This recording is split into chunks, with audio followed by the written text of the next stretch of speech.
Olá, eu sou a Carol Brasileiro e no vídeo de hoje vamos falar sobre proteção do aleitamento materno. Você já ouviu falar sobre isso? Sobre proteger o aleitamento materno? O que é isso? Se você quer saber mais sobre esse tema, se você gostaria de aprender mais sobre os princípios e as leis que protegem o aleitamento materno, fica aqui comigo que eu vou falar tudinho a respeito desse assunto, tá certo? Mas antes eu quero dizer por que eu trouxe esse assunto hoje aqui e por que vamos falar sobre proteção do aleitamento materno hoje então. Essa semana foi a semana de proteção do aleitamento materno, né? Ontem, dia 21 de maio, é considerado o Dia Mundial de Proteção do Aleitamento Materno. E existem várias ONGs, né, associações e pessoas que lutam a favor do aleitamento materno ao redor do mundo e que utilizam então esse dia para lembrar as pessoas o quanto é importante a gente proteger o aleitamento materno, tá? Então, proteger o aleitamento materno é aumentar a consciência das pessoas sobre a importância da amamentação, através da divulgação dos benefícios do aleitamento materno, né? Além de promover uma estrutura social para que ele possa se estabelecer na prática, né? Com leis que promovam a facilidade das mães em poder aleitar os seus bebês, né? Em poder amamentar os seus bebês. Além disso, também divulgar, né? Os benefícios e também divulgar ações que possam despromover o desfavorecimento da amamentação. O que seria isso, né? É lutar contra realmente toda medida de marketing, principalmente, que possa ir de encontro ao estabelecimento do aleitamento materno, né? Como assim, Carol? Por exemplo, as indústrias que vendem fórmula láctea, né?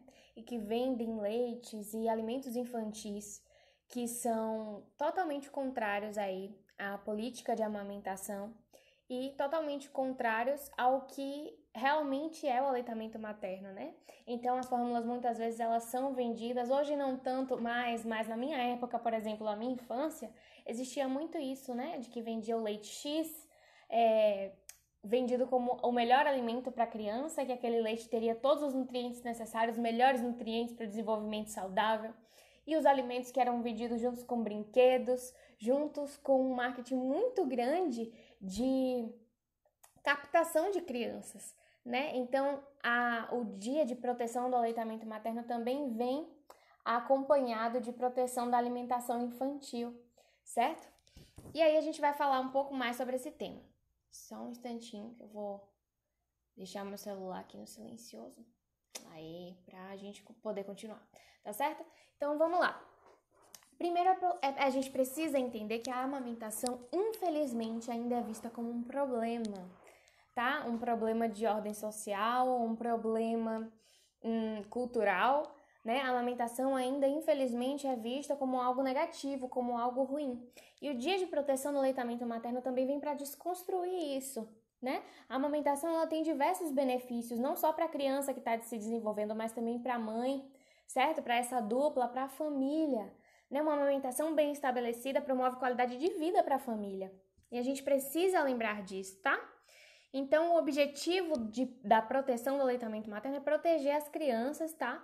Antes mesmo delas nascerem, já que elas também vão ser um consumidor em potencial, certo? E aí, quando as crianças são expostas, por exemplo, a telas, quando elas são expostas à televisão, se elas recebem muita propaganda, né, de alimento infantil, isso pode desencadear uma série de transtornos, não só para o desenvolvimento dessa criança, né, mas para a estrutura familiar. A gente não tem muito como controlar isso, né? Então, existe uma rede de pessoas que lutam a favor aí, então, dessa alimentação saudável das crianças, né? Do desenvolvimento nutricional adequado dessas crianças, tá? E aí, eu queria perguntar para vocês se vocês já ouviram falar da IBFAM, tá? A Rede Internacional em Defesa do Direito de Amamentar. A IBFAM, ela existe é sediada em vários países e existe no Brasil também, e é composto por diversos profissionais da área de saúde, tá? Que lutam, então, pela melhoria da nutrição e da saúde infantil, certo? E aí eu quero trazer aqui uma fala da UNICEF, da Organização Mundial da Saúde, lá de 1979, quando começou a se discutir essas questões sobre proteção do aleitamento materno. As práticas inadequadas de alimentação infantil e as suas consequências constituem um dos principais problemas mundiais e são um sério obstáculo ao desenvolvimento social e econômico, sendo em grande parte um problema criado pelo homem. Devem ser considerados como uma desonra para a nossa ciência e tecnologia e para nossas estruturas sociais e econômicas, assim como uma mácula para o que chamamos de realizações desenvolvimentistas. Declaração da reunião conjunta da OMS com a Unicef sobre a alimentação de lactentes e crianças na primeira infância, tá? Promovida lá em outubro de 1979. Então foi a partir daí que começou a ser discutido isso. E por quê, né? Porque naquela época, principalmente aqui no Brasil, havia uma alta taxa de mortalidade infantil. E aí as nações começaram a se preocupar com essas questões relacionadas ao desenvolvimento infantil, à nutrição das crianças. E aí sim culminou no aleitamento materno, porque justamente nessa época começaram a se desenvolver muitos estudos acerca da amamentação e do aleitamento materno e do benefício do leite humano para o desenvolvimento das crianças. Então foi nessa época que começou a se perceber na prática, né, através dos estudos científicos, dos artigos, que o leite materno tinha muitos benefícios e que reduziria a mortalidade infantil em muitas vezes, né, em uma porcentagem muito grande, certo?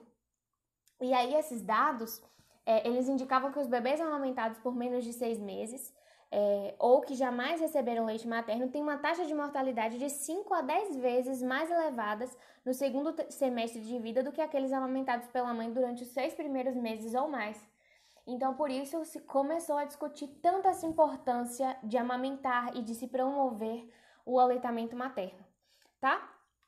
Então, no Brasil, né, a rede IBFAM ela foi fundada em 1983, de fato, certo? E eles têm essa missão de promover e defender o aleitamento materno e eliminar essas práticas, como eu já disse, né, de marketing, são práticas consideradas não éticas, de mercadização de produtos que interferem negativamente na amamentação, tá? Então, o objetivo da IBFAM é justamente coordenar esses esforços de proteção ao aleitamento materno e compartilhar essas informações, tá?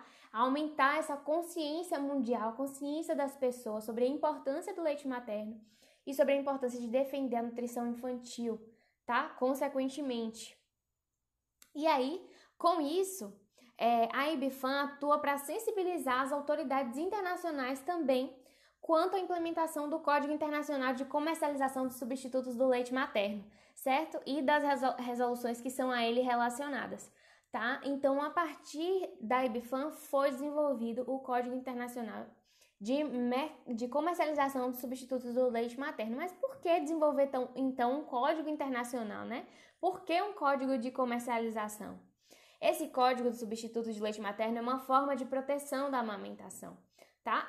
Ele fala sobre quais devem ser as condutas das empresas que vendem produtos alimentícios para crianças, certo? Ele fala sobre qual a norma ética, né? Qual a conduta que elas devem estabelecer, fala sobre também a comercialização de bicos e mamadeiras, então não fala só sobre fórmulas, não fala só sobre substitutos de leite, tá? E aí, a partir disso, é que a gente tem hoje a NBCAL. Eu vou falar um pouquinho da NBCAL, tá? Mas, primeiro, eu queria explicar o porquê, então, de um código de comercialização, certo? Existe uma comercialização indevida, tá? Dos substitutos de leite materno. Isso ainda existe. E isso pode levar ao uso de práticas inadequadas, realmente, de alimentação infantil para diversas famílias, principalmente famílias que têm baixo acesso ao conhecimento, baixo acesso à educação, né? Famílias que são muito influenciadas pelo que a cultura midiática propõe, pelo que aquilo que chega até elas através das mídias mesmo e do marketing, né? Tanto televisivo quanto do marketing hoje que a gente tem no marketing digital, né? Então ainda existem muitas famílias que são levadas nesse sentido. E a IBFAM, desde lá do século passado, luta a favor, então, do aleitamento materno para que essa prática ela possa reduzir. Então, por isso que precisou ser criado um código para que minimamente os países e as autoridades elas começassem, né, a criar a sua própria normativa para essa divulgação e controlar um pouco mais as empresas nessa questão da comercialização de substitutos do leite, tá? Então, assim, foi elaborado o Código Internacional, tá? Em resposta à preocupação cada vez maior sobre essa questão. Foi manifestada lá pelos profissionais nos anos 70, como eu falei, certo? E eles fizeram uma reunião internacional sobre a alimentação de lactentes, como eu disse lá em 1979.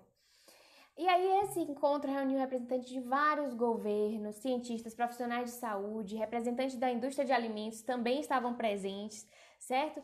E um dos resultados dessa reunião foi o reconhecimento da necessidade de um código para controlar as práticas inadequadas dessa comercialização, tá? E aí isso durou durante 15 meses, essa discussão, 15 meses seguintes a essa reunião, tá? E aí a OMS e a Unicef junto prepararam 4 minutas de código e realizaram várias consultas, né, com as partes interessadas a esse código, até chegarem a essa versão definitiva que foi publicada lá em 1981, certo?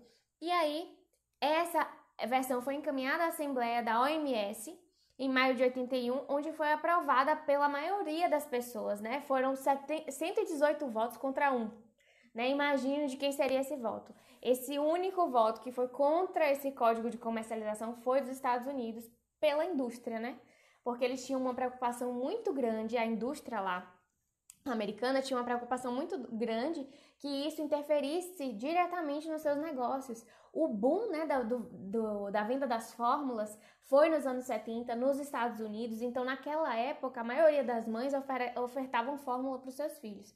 Existia uma questão histórica, sociocultural muito associada aí com a onda feminista muito grande nessa época, e as mulheres lutando pelos seus direitos de liberdade de trabalho, de expressão. Então, as mulheres que estavam aí com a classe social e econômica um pouco mais elevada, essas mulheres podiam dispor, por exemplo, de babás e geralmente deixavam seus filhos cuidados das babás e a fórmula facilitava isso, né? Então, a mulher amamentava se ela quisesse, ela começou a perceber a sua liberdade e isso, de certa forma, para o aleitamento materno nesse período, foi negativo no sentido de que as indústrias começaram a utilizar esse tipo de coisa para fazer marketing para as mães, né? Então vendia a liberdade das mães e aí a partir disso começaram a vender que a fórmula ela nutria melhor seus filhos e promovia melhor qualidade de sono. E a partir então de tantas propagandas nesse sentido, a gente tem hoje a cultura do desmame, a cultura da fórmula, que vem aí desde essa época de tanta venda, né, indiscriminada de mamadeira. Foi nessa época que a mamadeira surgiu também. E de uso de fórmula, de substituto de leite materno. Inclusive as propagandas, vocês podem até pesquisar na internet. As propagandas da época era falando assim, que era o melhor leite que a criança podia receber, que a mamadeira era a melhor forma de dar o alimento para a criança, né? E qual a mãe que não ia se interessar por isso? Principalmente a mãe, principalmente naquela época que os estudos sobre amamentação propriamente dita, né? A função de amamentação ainda eram escassos, existiam muitos estudos sobre o leite materno, mas sobre a amamentação em si, esse boom só aconteceu quando os países começaram a se preocupar com a quantidade da mortalidade infantil, né? Quando aquilo começou a afetar diretamente o desenvolvimento dos países. Então a gente começa a criar esse raciocínio, porque hoje a gente vê tanta gente falando sobre isso, né? Porque hoje a gente vê as mães, as avós falando tanto sobre a existência de leite fraco, falando tanto sobre leite que seca e o leite que não é bom. O leite que não é bom para criança é porque o seu peito não tem leite. E tantas questões aí, tantos mitos relacionados à amamentação que a gente vê hoje, vem dessa época, né? E numa época muito distante do que a gente tem hoje, né? Quantas pessoas aí que viviam na década de 70 que vivem até hoje, né, gente? A gente tá falando aí do quê? De 50 anos pra cá. Então, é muito importante a gente desmistificar todas essas questões. E a IBFAM trabalha nesse sentido também, né? Todo mundo que trabalha com amamentação e todas as consultoras, todos os profissionais que decidem, então, aprender mais sobre a amamentação, é importante que entenda toda essa história que existe por trás da cultura do desmame, para saber realmente como proteger o aleitamento materno, né? Quais os argumentos que eu vou poder utilizar em favor do aleitamento materno e do leite materno, né? Da amamentação em si, certo? E aí, Esse código, então, de substitutos do leite materno, ele tem por objetivo estimular e proteger o aleitamento materno e controlar as práticas comerciais inadequadas utilizadas na venda de produtos para alimentação artificial, certo? O código aplica-se a leites artificiais para bebê, outros produtos usados na alimentação, por exemplo, bicos e mamadeiras, como eu disse, certo? E outros produtos usados na alimentação infantil. Então, a partir dele, a gente tem a norma brasileira também, né, de alimentos para crianças. Hoje a gente não vê mais as propagandas, né, por exemplo, de alimentos que não são considerados saudáveis para a criança, né, que não tem nenhuma capacidade nutricional de qualidade para as crianças. Hoje é muito raro a gente ver uma propaganda nesse sentido. Por quê? Porque a Inibical tá aí para proteger. Vou falar mais sobre ela, mas eu quero dar um resumo para vocês do Código Internacional, certo? Ele trata de 10 aspectos relacionados à importância aí da comercialização desses produtos, tá? O primeiro aspecto é a proibição da publicidade desses produtos, tá? Proibição de amostras para as mães desse produto. Então, o que acontecia? As mães recebiam em suas casas, né? Em suas casas onde elas trabalhavam, muitos representantes dessas empresas que vendiam esses produtos, mostrando, olha, leva essa pequena amostra, você oferece para sua criança e aí você me diz o que você achou, tá? E a partir disso, isso desfavorecia completamente o aleitamento materno, tá? A proibição também da promoção desses produtos nos serviços de saúde, o que era muito comum. Era muito comum, inclusive no início dos anos 2000, a gente chegar nas unidades de saúde e encontrar os cartazes de determinadas marcas, tá? Falando sobre a fórmula ou falando sobre um determinado tipo de leite que era o melhor para a criança, e ali vinha dizendo tudo o que aquele leite fornecia de bom para aquela criança, né? E deixando totalmente de lado aí a amamentação, tá? Proibição das visitas de representantes dos fabricantes para orientar essas mães, tá? Proibição de presentes ou amostra ao pessoal da área de saúde também. Proibição de textos ou ilustrações que insinuem como ideal a alimentação artificial, inclusive gravuras de bebês nos rótulos dos produtos. Então, se vocês podem perguntar a uma pessoa um pouco mais velha se isso acontecia realmente, né? Pesquisa na internet, é fácil de achar. E realmente vinha, né, os bebês ali nos rótulos dos produtos. A gente ainda tem isso com várias coisas relacionadas à amamentação, né? Por exemplo, concha formadora de mamilo. Um produto totalmente desnecessário se a gente pensa em amamentação. Mas se você chega em qualquer farmácia, você vai encontrar lá, inclusive, um bebezinho e uma mãe com um bebezinho no colo, né? Como se aquilo fosse favorecer a amamentação de algum jeito, tá? Mas aqui só um adendo, isso é casa de fungo, de bactéria, proliferação de micro-organismo, tá? Que não favorece em nada a amamentação, certo? Não existe concha formadora de mamilo, gente. Existe para a indústria aí que vende isso, mas não funciona e só prejudica, tá?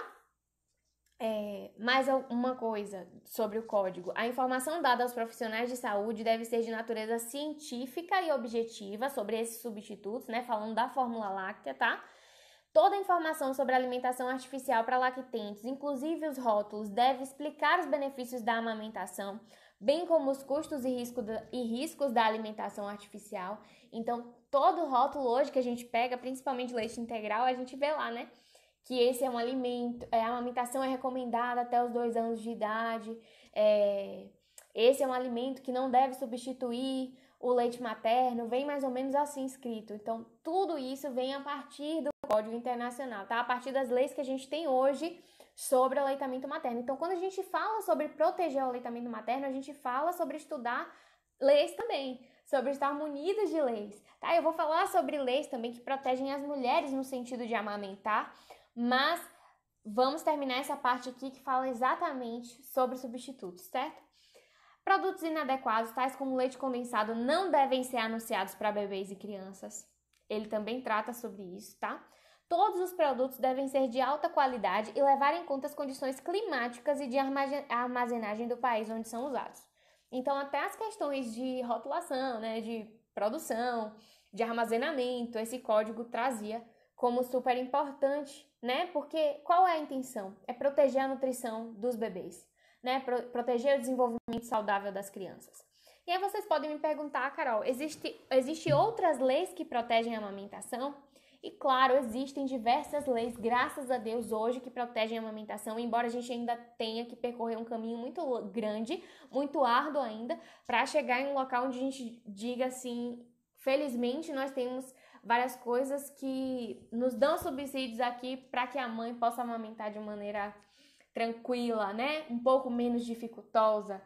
Se a gente pensar aí também em licença paternidade, por exemplo, ainda existe um caminho para ser percorrido nesse sentido, né? As pessoas ainda precisam entender a importância disso, né? As empresas precisam entender.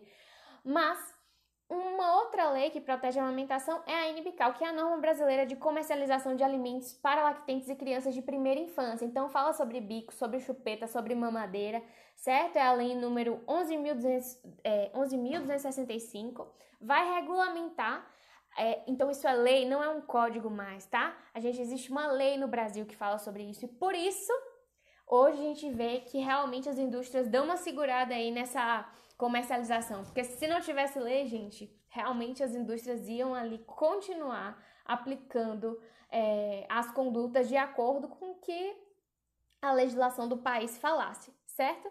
Então a gente tem essa lei que ela vai regulamentar a comercialização, né, tanto dos alimentos para lactentes e crianças de primeira infância, então a gente está falando ali até os 3 anos, e também a de produtos de puericultura correlatos, tá? Então regulamenta inclusive os produtos vendidos para as mamães, certo? Durante o processo de gravidez, durante a lactação, tá?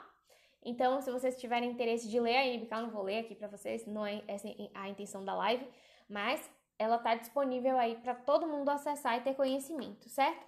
Existem algumas leis também que tornam proibida a comercialização de alimentos que acompanhem brinde ou brinquedo. Então a gente tem, infelizmente, a gente ainda vê isso, né, gente? Eu sei que isso não é extinguido no Brasil, mas existem leis que proíbem a venda de brinde ou brinquedo associado à alimentação infantil, tá? A gente tem uma resolução de 2014 do Conselho Nacional dos Direitos da Criança que acrescenta o conceito de abusividade como toda forma de publicidade dirigida diretamente ao público infantil, com o intuito de incentivar o consumo de produtos ou serviços. Então, quando a gente vê, hoje, na minha época era demais, né? Por exemplo, produto de calçado infantil. A gente via o sapato da fulana de tal, né? A gente via o óculos da fulana de tal e as crianças tudo querendo consumir, todo mundo queria ter, né? E pelas diferenças sociais e por todas as questões que hoje se conversa muito, né? Dentro das pessoas que estão aí governando e estão nessas áreas de governo, hoje já tem esse conceito, né, de abusividade relacionado a essa propaganda para as crianças. Então, tudo que é relacionado ao consumo de produtos e serviços, né, criança consome alguma coisa? Consome, claro. Criança precisa consumir. Mas quem é que compra é a criança, né? Então, a gente precisa pensar sobre essas questões também quando a gente pensa sobre desenvolvimento infantil, certo? E aí a gente vai ter Política Nacional de Alimentação e Nutrição. A gente tem Política Nacional de Atenção Integral à Saúde da Criança, que fala sobre a amamentação, certo?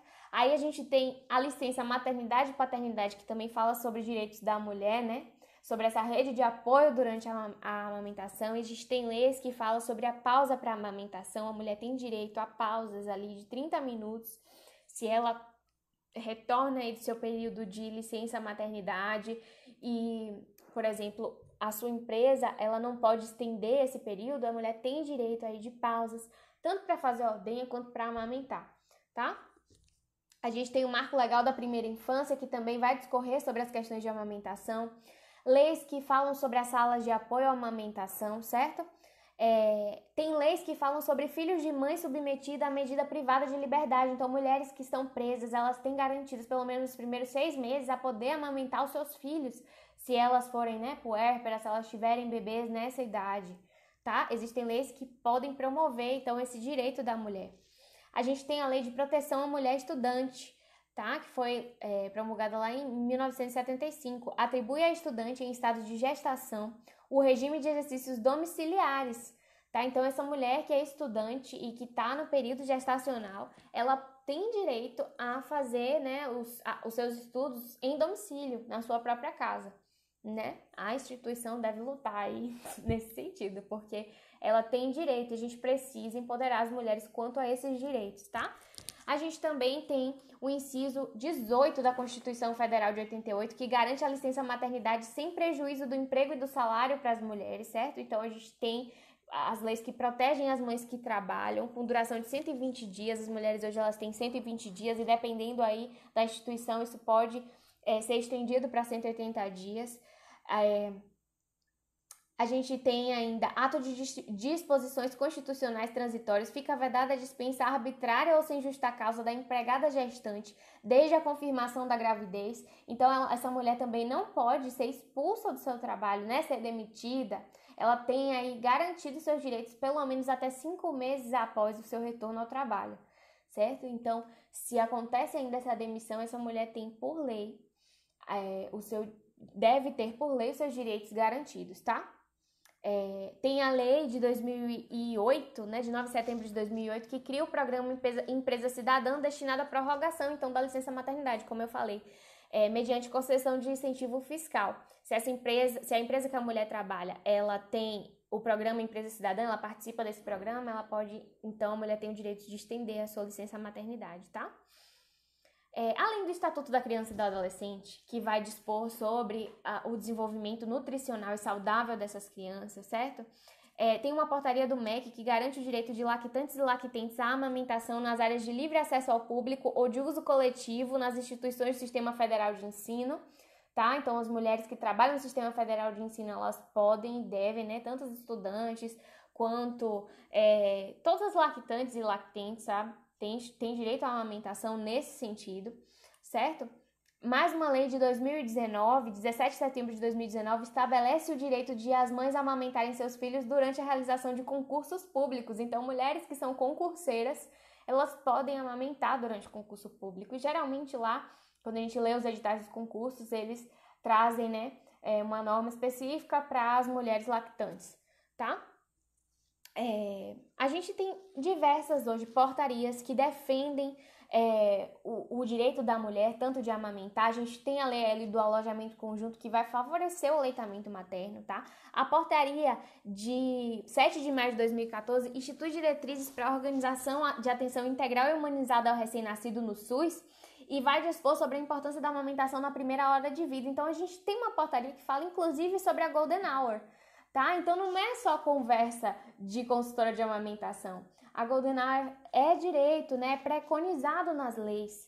É preconizado na nossa legislação hoje. Então, não só no SUS, né? A gente fala do SUS, mas o SUS serve de modelo para as outras instituições de saúde. Então, a gente tem que pensar sobre isso, certo? A mulher tem direito à licença maternidade remunerada, certo? E caso ela esteja desempregada ou possua emprego informal ou seja empreendedora, ela tem direito a receber o salário maternidade pago pela Previdência Social. Então, essas questões sociais é super importante de todas as mulheres que a gente atende, elas terem em mente para que elas saibam, né, para que elas estejam munidas sobre os seus direitos, porque o puerpério não é fácil, a maternidade não é fácil, né? Se uma mulher ela não tem acesso aos direitos dela, né, e aos direitos do seu bebê garantidos, ela pode vir a ter dificuldades realmente de amamentação, ela pode vir a desmamar a sua criança, né? Ela pode, inclusive, sofrer algumas coisas que poderiam ser evitadas caso o conhecimento sobre os seus direitos lhe fosse fornecido. Então, é super importante a gente saber dessas questões, certo? E mulheres também que tiveram aborto espontâneo, elas podem receber o salário maternidade e se afastar do trabalho por 2 semanas. Vocês sabiam disso?